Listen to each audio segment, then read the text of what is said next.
महाविद्यालयात अवतरले महाकुंभमेळ्यातील साधू. महाविद्यालयीन तरुणाईला साधू वेशाची भुरळ. प्रयागराज उत्तर प्रदेश येथे सुरू असलेल्या महाकुंभमेळ्यात लाखो साधू त्रिवेणी संगमावर स्नानासाठी जमले आहेत.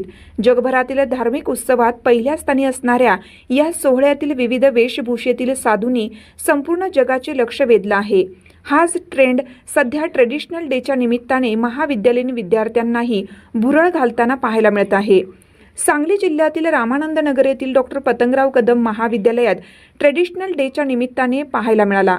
यावेळी भगवी वस्त्र, हाती त्रिशूल, कमंडलू, गळ्यात हातात रुद्राक्ष माळा, कानी रुद्राक्ष बाळी, अंगावर भस्म फासलेल्या केसांच्या जटाधारी साधूंनी रयत वृक्षांच्या छायेत बसून साधना करत दर्शन दिलं. या साधूंनी त्यांनी रॅम्प वॉक करून चांगलाच भाव खाल्ला. महाराष्ट्रीयन, बंगाली, साऊथ इंडियन, गुजराती, मारवाडी अशी वेशभूषा